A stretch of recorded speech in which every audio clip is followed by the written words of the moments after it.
Welcome back to my channel. Today we're diving into all the times Peter Griffin's weight changed in Family Guy. Stick around until the end so you don't miss any of the hilarious moments. Let's go!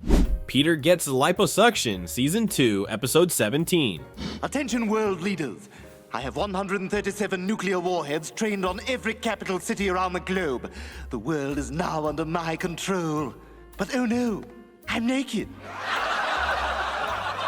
The story starts with Brian infesting the kids with fleas, making them itch. Stewie is especially affected, unable to sleep, and running to his parents' room for help. Lois concludes that Brian is the culprit, prompting an angry Stewie to consider dealing with Brian Old Yeller style. Old Yeller, did I get a call from Tony? Oh, yeah, he left a message. I forgot to tell you. Is it on the machine? I erased it. All right, out back. When the mother decides to deal with Old Yeller for accidentally deleting a voicemail, her son steps in, asking to handle it himself since it's his dog. No, Ma. Yeller's my dog. I'll do it. Oh, come on. He'll call back. Peter doesn't disappoint with his quirky ideas, suggesting they learn the flea's language to coexist peacefully, but Lois dismisses this absurdity and calls in pest control. Logan, let's go. I can't. I just can't. What's with you, Logan? You look like hell. Flaherty. He just watched his wife and kid get carried away by 7 million fire ants. I don't want to meet the man who looks good after that. Instead of traditional equipment, the exterminators arrive armed to the teeth, shooting up the house to eliminate the fleas, leading to a forced closure for repairs. To compensate for the chaos, Brian checks the family into a hotel, but Peter reminds Lois to bring cash, since not all places accept cards. But mister, I need real money. I can't take a credit card. Oh, I see. Cash only, eh? Eh? No paper trail, eh? What are you selling? Reefer? Crack? Smack? Horse? X? Shrooms? Dust? Meth? In my neighborhood? I don't think so. At the hotel, Lois praises the cleanliness and pleasant smell, but Stewie uses a UV light to uncover several questionable stains. Just as I thought. Oatmeal, spittle, semen. Oh, this must be where Wilford Brimley was strangled by Bob Crane. The next morning, the family heads to the pool, and everyone is cheerful except for Chris, who sits glumly, leading Peter to suspect that Lois has hit him, causing bruises that prevent him from swimming. What are you hiding under your shirt? Do you have bruises? Did somebody hit you? Lois, what did you do to my son? Well, you keep your voice down. You're embarrassing him. When Lois inquires, they discover that Chris feels self-conscious about his weight. Lois reassures him, saying, "No one thinks you're fat," but a hotel employee mocks Chris, contradicting her. Honey, no one thinks you're fat. I'm sorry, sir. You can't park your van on the diving board. This is my son. Oh, my apologies. Hey, Tom, he's not a van. He's just a fat kid. Peter attempts to comfort Chris, joking that he's not as fat as his great-uncle Jabba the Griffin. Lois suggests a healthy diet and exercise regimen to help Chris lose weight, while Meg shares a supermodel trick of using a finger to induce vomiting, though Peter decides to keep that idea for himself.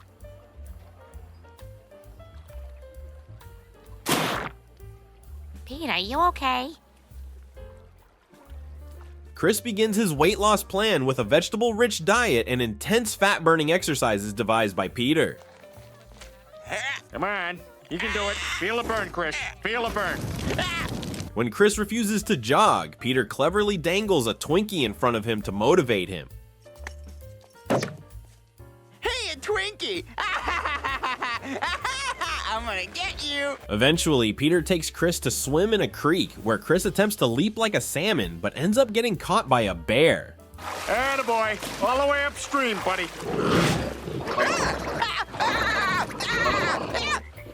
Okay, just relax. Try to soil yourself like we practiced. After strenuous dieting and exercise, Chris steps on the scale to find he's gained weight, disappointing Peter, who confides in his friend Cleveland. Cleveland recommends liposuction. Peter takes Chris to the doctor, but shockingly, Peter ends up getting the procedure instead. My God, it's finally happened. He's become so massive, he's collapsed into himself like a neutron star. Lois worries when she learns Peter had 100 pounds of fat removed, but Peter assures her he feels fantastic, likening it to Lois's post-pregnancy relief after having Chris. Now slim, Peter's first wish is to saddle up Brian like a horse. Brian protests, but nothing stops Peter. You know, I like Hillary Clinton. I don't care what anyone says. Ah, Peter, what is... Yeah! Come on, old bones paint. in your ass. Come on! Ow, Yeah! ow, oh, come on, Yeah! come on, come on. Back home, Peter is thrilled to see his abs for the first time. I see you. When Lois points out his imperfections, like close-set eyes and a flabby chest, Peter decides on full-body surgery to become perfect. Oh, this is crazy. You walk in here with your chiseled jaw and you... Oh, my. I liked you the way you were. You're not even real anymore. Peter, did you get a new buttocks? Lois finds herself unable to resist the allure of Peter's new muscular form. You really let this family down. We should be embracing the things God gave us, not telling our kids that a person's not as good as someone else because of the way they look. Holy crap! Now truly transformed, Peter meets Warren Fredericks at the supermarket, who teaches him the perks of being attractive, like skipping queues. Warren explains that beauty commands attention, reminding Peter of a pretty girl who once visited his house. Hi, I'm on a scavenger hunt, and I need a human foot. Well, as a rule, I would say no, but okay, come in. So this is what? This is for like a school project? Peter joins Quahog's Beautiful People Club, receiving a gift basket with cake and a special cologne that makes him alluring even while farting. Here's your introductory basket. It's got some scented lotions, Ferrari sunglasses, and of course some pills to make your bowel movements smell like bakery fresh cinnamon rolls. At home, Lois is irked by Peter altering their wedding photo and reminds him that Chris still needs his help to lose weight. Yeah, he finally figured out how to catch the Twinkie. I'm turning you into poop. Peter's idea is to take Chris to meet the club's beautiful members for motivation. However, Warren refuses entry to Chris, calling him too fat. Peter selfishly tells Chris to go home. But, Dad, trust me, Chris, sometimes it's better not to fit in. You're all stupid. See, they're gonna be looking for army guys. Chris's increased self-consciousness enrages Lois, who scolds Peter for mistreating their son. How could you treat Chris that way? You know he's self-conscious about his weight. What are you getting mad at me for? After all, he gets his fat from your jeans, which, by the way, I'm wearing. Oh, I hate what you've become. Unbothered by Lois's nagging, Peter declares he needs no one and leaves, while Meg consoles a frustrated Chris. Thanks, Meg. I'm jealous of your mustache. I don't have a mustache. Do I? Oh, honey, it's fine. It makes you look distinguished. But, Mom! Now, Meg, I think all my children are beautiful. Driving away, Peter is captivated by his rearview reflection, crashes, and lands in a vat of lard, reverting to his obese self. But I think I should tell you it's a miracle that you're alive at all. We did all we can, but medical science has come just so far. And now I will take off this protective potato head mask. Peter gains weight after binging on fast food in Season 15, Episode 16.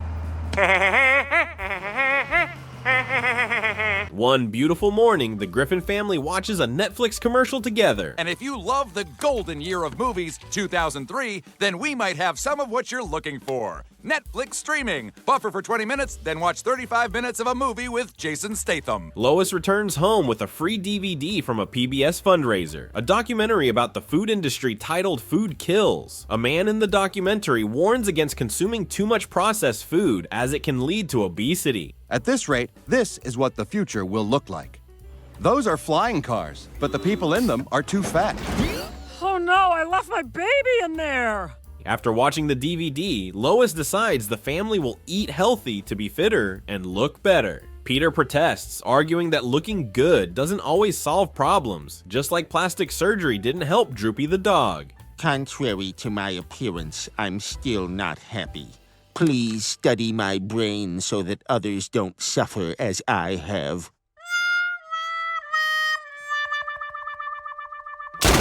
That evening, armed with knowledge from the DVD, Lois prepared a healthy meal featuring quinoa and vegetables. Peter grimaced at the strange names, refusing to eat what he thought sounded like karate terms. What's this stuff that looks like sand? It's quinoa. Nope, I don't eat foods that sound like karate words. However, after seeing Brian enjoy the meal, he reluctantly tried a bite, but his body quickly rejected it. Only gummy candies were acceptable. My body's rejecting it!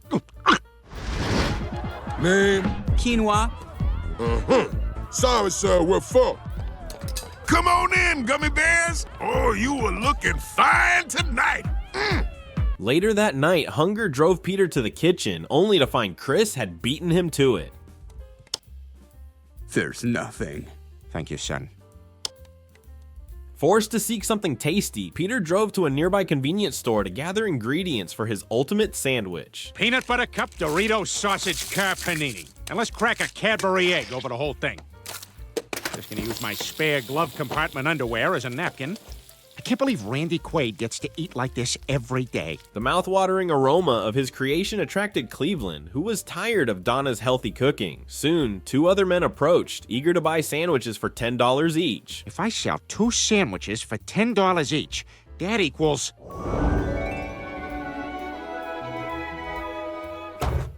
money. Peter quickly earned $20 and had a light bulb moment. He could start a food truck business. Wonder how much I could make.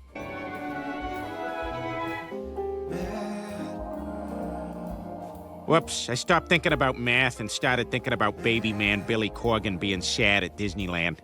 The next morning, Peter brought home a food truck, excitedly telling Lois it was for selling delicious yet unhealthy food. Specializing in all the delicious, unhealthy foods that you won't let me eat. Because you don't let me eat what I want to eat, and I am super dizzy, and there might be a gas leak in this thing. Lois is incredulous that Peter bought a food truck and questions what he'll serve. Naturally, Peter plans to sell fast food like burgers with jelly donut buns and drinks with sausage straws. Another milkshake, please. Look, I'm happy for the business, but drinking that on your knees it's putting a hat on a hat. Lois is disgusted and declares it unhealthy, but Peter insists people love it because it makes them happy. As they argue, Joe arrives, ordering a Swedish fish taco. You got it. Let me put on my bandana, fire up my very loud what generator, and get cooking. Peter, this isn't over! What? Peter's food truck quickly gained popularity, with customers happily paying through an iPad. Okay, great. And just sign by dragging your bare finger across this thing I use to masturbate. Okay. Thank you. Please make sure to bang your head on that low-hanging thing. What do you... Ah! Peter pulls out all the stops to make a sale. He'll even chase down customers while they're driving.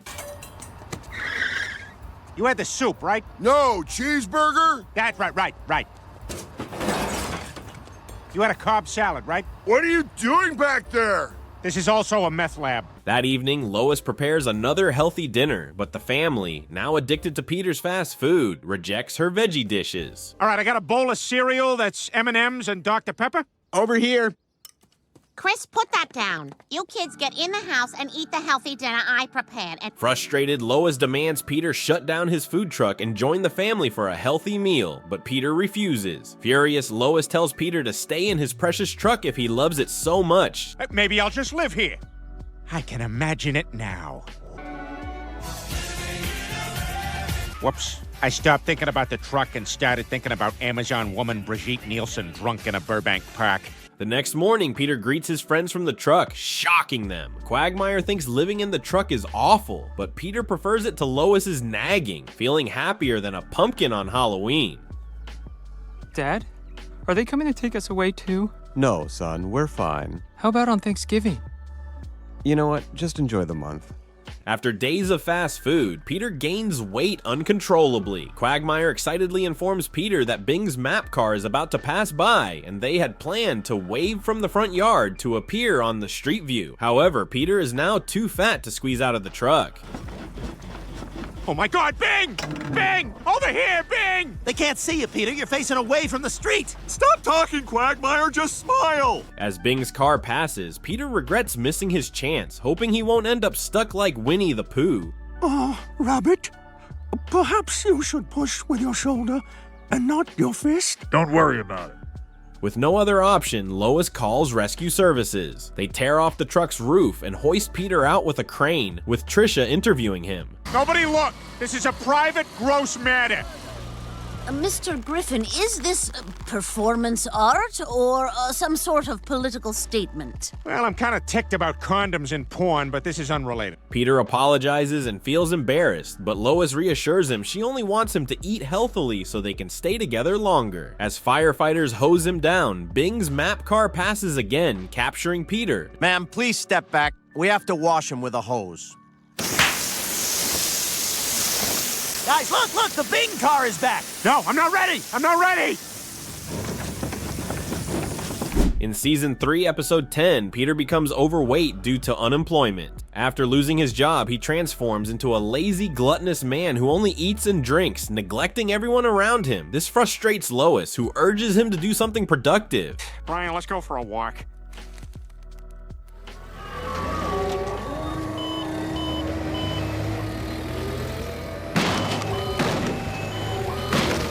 Brian takes him to a nearby dock where Peter sadly realizes he has been out of work for too long. Brian suggests Peter should do something he enjoys, like the fisherman out at sea. What's that, Daddy? Well, that's Mercury, Jake, the planet closest to the sun. What it's doing down here by the wharf, I haven't the foggiest, but we should probably ask a scientist. I'm a guy, you jackass! Back home, Peter decides to shed his excess weight and re-enter the workforce, aspiring to become a professional fisherman, which worries Lois. But Peter reassures her, claiming he has plenty of sea experience. You know how much time I've spent on the ocean? Wilson! What are we gonna do now? Wilson! Wilson! My name is Voight, dumbass. Joe and the gang attend an auction of confiscated goods from criminals, where Quagmire gleefully bids $50 on an item he loves. We open today's bidding with this pair of panties confiscated from a prostitute. $50. She had 9 STDs. $45. And when we caught her, she wet herself. $50. Peter is intrigued by a boat and is ready to spend $50,000 on it, despite Seamus warning him that it's haunted. The last captain, Salty, died mysteriously on board. You wanna buy that boat? Go ahead, take it. But don't expect me to fish your dead body from an angry sea that gave you fair warning. Are you up for bids too? You are just precious. Peter heads to Jim's Bank, a private establishment that dabbles not only in banking, but also in tattoo artistry, to secure a loan for his boat. So, what do you want on your thigh? I want a skull. Okay, well, I can draw Kermit the Frog. How about a nice Kermit the Frog? No, I want a skull. Okay, well, I'm gonna go ahead and do Kermit the Frog. When he and his friends go to pick it up, he encounters a nasty man named Hennessy, who misleadingly tells Peter about a spot with plenty of fish, but it turns out to be a lie to discourage Peter from fishing in an already crowded harbor. Let's see, latitude 42, longitude 71. This is it? What the hell? Papa, he killed Mordecai, the dancing Yiddish clown! Stop crying. You just became a man, now act like one. Their rivalry begins with Hennessy playing dirty tricks on Peter, including changing a sign to attract gay customers to buy fish. Wow. So how do you do it? Oh, you're very nice to ask. Well, first I hang the old worm out there. They usually go for it. So I jerk them around a little, they fight for a while, and then they just lay back and accept it. One intrigued customer asks to meet Peter in private, leaving Hennessy amused. How about we get together later? Okay. What the hell? Oh, damn it! Business goes poorly for Peter, leading him to miss interest payments, resulting in the bank repossessing their home's furnishing. Peter, listen, the bank's taking all our stuff. And according to this, if you don't pay them within 48 hours, they get the house too. Oh boy, I get to go live at the bank! Worse, despite having one day left to repay the loan, the bank sells Peter's mortgaged house to someone else, who moves in their new furniture and hangs a Van Gogh painting, asking Stewie if it's beautiful. Stewie sarcastically agrees. The port is quite good. Yes, quite good. Indeed. Most certainly. What year is it? 51. Ah, Delectable. indeed. Yes. Oh dear. What is it? I've spontaneously combusted. Oh, I am sorry. Oh, it's quite all right. I've grown tired of living. Ah, very good then. For the best. Yes, indeed. Oh, is it raining again? While Lois and Meg are away on vacation, they call home to check on everyone, prompting a panicked Peter to quickly end the call. See how you guys are doing. Oh, we're fine. What's all that noise? Nothing. Peter, I need you to take out the trash. Okay, Lois. Lois, I gotta go. At the bar, Peter glumly tells his friends he's about to lose both his house and his beloved boat. How am I gonna come up with 50 grand by tomorrow? Well, you could whore yourself out to 1,000 fat chicks for $50 apiece. Or 50 really fat chicks for $1,000. What? Don't look at me like that. Fat chicks need love too. Hennessy challenges Peter to earn $50,000 by capturing Daggermouth, a ferocious and dangerous sea creature described by Seamus. Despite the risk, Peter has no other choice. I am not gonna let my family live on the street. Not even if it means ending up like Seamus here. Now, if you'll excuse me, I have a date with Destiny. So were you, like, in an accident or what? No, me father was a tree. That night, Peter worries about killing the carnivorous fish, but new neighbors encourage him, boosting his confidence. Yeah, you can do it. Who's my big brave boy, huh? Me. Who's my big brave boy? Me. The next morning, as Peter was getting ready to set sail, his friends arrived, eager to join him. After all, they were close friends, and Peter had saved all of them before, so helping each other was the right thing to do. Oh, come on, you're our best friend, Peter. Besides, I can remember a time when you saved all our butts. On the boat, they pass time discussing celebrities. After hours, they reach Fish Stench Cove, Daggermouth's lair. All right, now all we gotta do is find the fish. I wonder where that fish did go. A fish, a fish, a fishy, oh! They navigate deeper into the cave, discovering the fierce blue fish, but it swiftly gains the upper hand. Spotting an opening, Peter seizes the moment to attack and subdues the creature. Suddenly, Salty appears, revealing that the fish is actually a robot he created for his business. Daggermouth t-shirts, mugs, posters, and I'm in talks with Nickelodeon for a cartoon show. Figured I'd pair him with an effeminate cat. What do you think? Yeah, I'd watch that. Sure. Yeah, me too. Sounds like a good balance. In exchange for Peter's silence, Salty gives him $50,000, which Peter uses to pay off his debts, reclaim his possessions, and evict the new family from his home, though the episode ends with them still there. Good night, honey. Good night, Lois. Good night, Jim and Abby. Good night.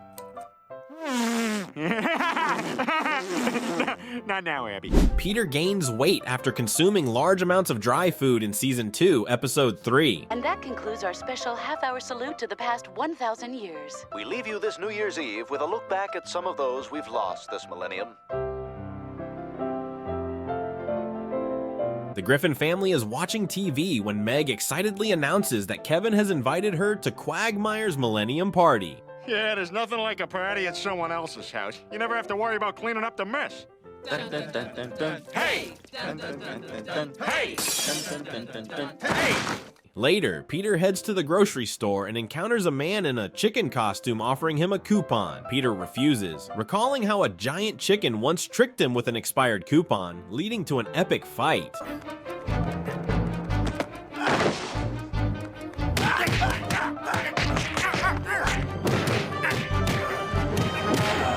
The man warns Peter about the dangers of Y2K, predicting that all computers will crash at midnight, planes will fall from the sky, and nuclear weapons will explode, annihilating the entire planet. No!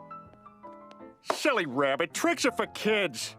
Damn long ears trying to take Easter away from Jesus. I'm sorry, what were you saying? Alarmed, Peter buys a huge supply of dry food to prepare. Oh, forget the party, the world's gonna end.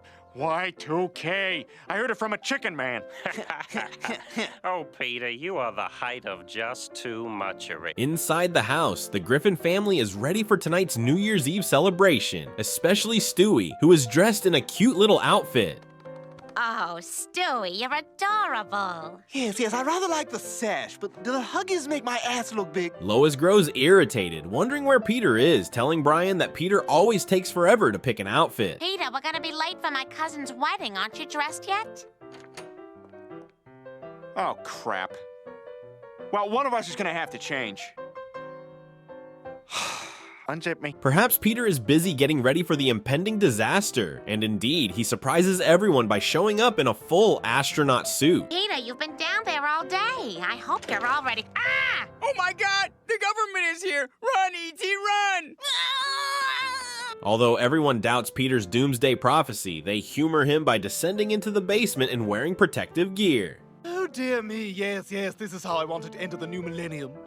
Locked in a basement with imbeciles dressed like a gay Neil Armstrong. Everyone is annoyed about missing the Millennium Party, but Peter is vindicated when planes start falling from the sky right after midnight, followed by nuclear explosions.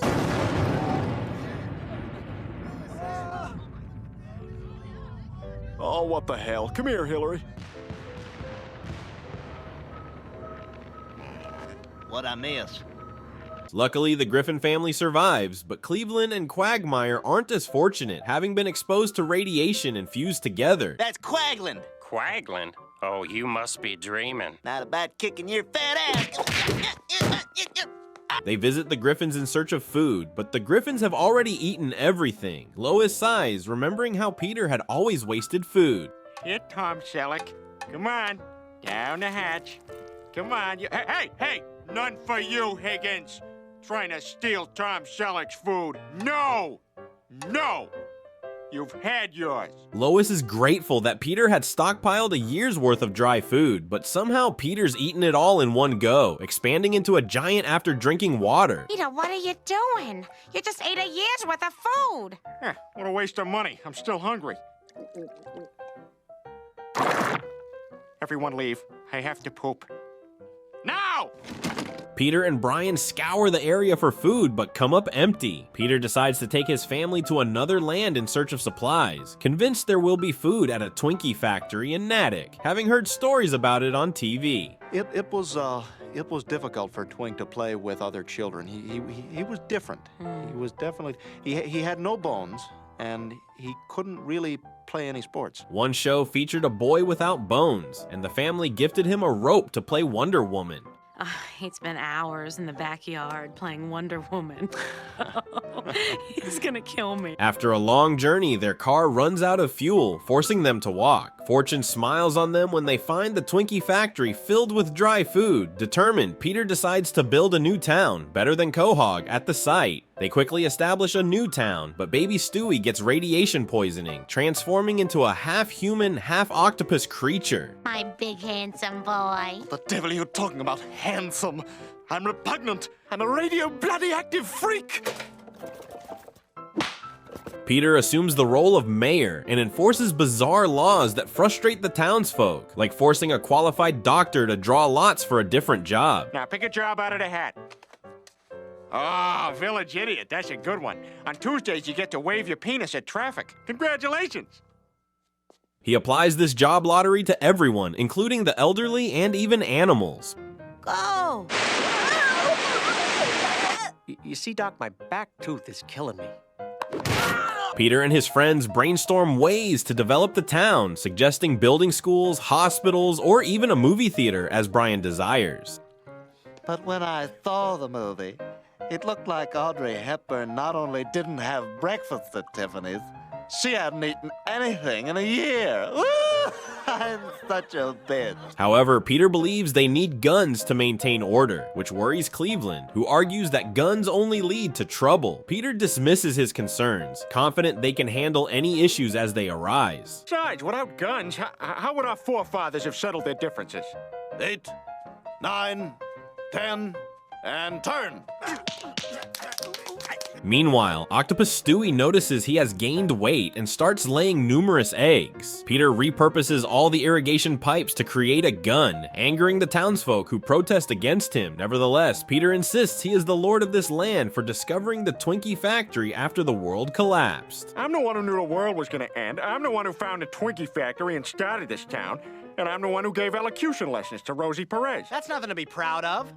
Don't be stupid. She speak good and everything. Ultimately, Peter is expelled from the town he founded, and his family follows him, deciding their next destination, a Carvel factory in Framingham, Massachusetts.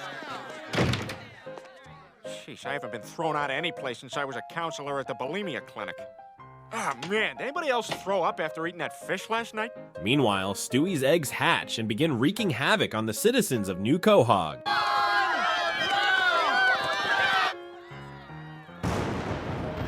Quagmire helps Peter lose weight in Season 17, Episode 14. At work, Peter decides to take the stairs to avoid sharing the elevator with a guy who likes him. Hey, Peter, how about that gay encounter we had? God, every time with this guy. I'm gonna take the stairs. But just a few steps in, Peter feels exhausted. He pushes on, but soon he's completely wiped out, drenched in sweat and aching all over, ashamed that he can't even keep up with a spring. Even Slinky from accounting can make it up the stairs. Don't forget to turn in your time card, Peter. What are you, allergic to money? No, I want to get paid. Just forgot. Peter reflects on how he hasn't felt this out of shape since his days of surfing. Boy, this is harder than I thought. My arms are getting really tired. No, you're fine. Just keep going. Ty, your positivity is infectious. All right, P-Town wave coming in. I'm just gonna give you a little push, and you stand up. To make matters worse, he gets tricked by a seal in disguise, which tries to lure him into becoming shark bait.